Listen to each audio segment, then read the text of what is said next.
அவர் இவ்வளவு நாள் ஏன் கொடுக்கல? அவர் வந்து அத்தனை ஆட்சி ஆண்டாரு, அவ்வளவு வருஷம் அவங்க தான் இருந்தாங்க. இந்த 1000 ரூபாய் கூட வந்து அண்ணன் அறிவிச்ச பிறகுதான் இப்போ வந்து 2000 கொடுக்குறேன் 3000 கொடுக்குறேன்னு சொல்லி வராங்க. இவர் கொடுத்த பிறகுதானே அவர் கொடுக்குறேன்றாரு. இதுக்கு முன்னால அவர் கொடுக்கல. இவர் வந்து பெண்கள் வந்து வீட்டுல வெறும் வேலை செய்யற ஒரு பொருளா தான் பார்த்துருந்தாங்க. அவங்களுக்கும் வந்து மகளிர் உரிமை தொகை தரணும். ஒரு சின்ன சின்ன விஷயத்துக்கெல்லாம் உடந்து அவங்க வீட்டுக்காரங்களை வந்து எதிர்பார்ப்பாங்க.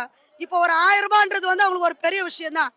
மாசம் மாசம் கூட பிறந்தவங்க கொடுக்குறாங்களே இல்லையோ, கரெக்டா தானு 15ஆம் தேதி 1ஆம் தேதியிலேருந்து 15ஆம் தேதிக்குள்ள எல்லா மகளிருக்கும் அந்த காசு வந்து விழுது. அதனால வந்து அவர் 2000 ரூபாய் கொடுத்தாலும் சரி, அவர் 3000 கொடுத்தாலும் சரி, நாங்க வந்து தளபதிக்கு தான் ஓட்டு போடுவோம். 2026 எப்பவுமே நம்ம தான். 2026 இல்லை, எப்பவுமே எல்லா வருஷமும் நம்ம தான். சரிங்களா? புதுசா வந்து ஓப்பனா சொல்றேன், விஜய்லாம் ஒரு ஆளே கிடையாது. ஓப்பனா சொல்றேன், விஜய் ஒரு ஆளு. அவெல்லாம் சினிமாக்க மாட்டேதான் படம் அடிக்கிறே, அப்படியே படம் எடுத்தோமா லட்சமா போனோமான்னு தேவையில்லாம அரசியல்ல வந்துட்டு தேவையில்லாம இதெல்லாம் பண்ணுகிறான். விசில் சின்னெல்லாம் ஒரு இதுவே எங்களுக்கு கிடையாது. அங்க பாருங்க, சூரியன் தான் எல்லா வருஷமே இருந்தாங்க.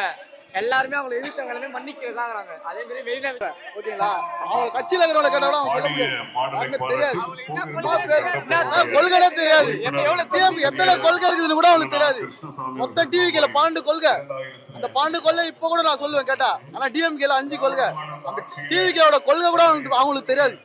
ஆனா டிஎம்கேல கேட்டா குழந்தை கூட சொல்லலாம். நம்ம குழந்தை போற என் பொண்ணுக்குது, எனக்கு ஒரு பொண்ணுக்குது, என் பொண்ணு கூட சொல்லலாம் அழகா. டிஎம்கேவோட கொள்கை இந்த அளவுக்கு இருக்கிறோம். ஒரு சின்ன காக்கா குருவி அடிப்பட்டாலே நம்ம வந்து இறக்க குணம் போடுறோம். சரிங்களா? அவ்வளவு பேர் கரூர்ல இறந்தாங்க. அவ்வளவு பேர் இறந்தாங்க கரூர்ல. என்ன ஏதுன்னு அந்த குடும்பத்துக்கு போயிட்டு என்ன ஏதுன்னு பார்த்தாரா? எதுவுமே செய்யல. இதுவே நம்ம அங்க முதல்ல போனதுன்னு பார்த்தா நம்ம ஆளு தான் ஃபர்ஸ்ட் போயிருக்கோம். டிஎம்கே தான் கண்டிப்பா போனதுன்னு பார்த்தா நம்ம ஆளு தான் ஃபர்ஸ்ட் போனது. கரூர்ல இருந்து சுத்தி வரது 7 மணி நேரம். என்னன்னு கேட்டா சுத்தி வரதுக்கு அவ்வளவு லேட் ஆயிடுச்சு. என்ன அர்த்தம் சொல்லுங்க. யாருக்காக செத்தாங்க? யாருக்காக செத்தாங்க? விஜய்க்காக இதெல்லாம் செத்தாங்க. அவனே நீயே போய் நேரில் பாக்கல, நம்ம ஆளுங்க போய் பாக்குறாங்க. ஏன்னா நம்ம ஆளு தான் ஃபர்ஸ்ட் வராங்க. டிஎம்கே தான்.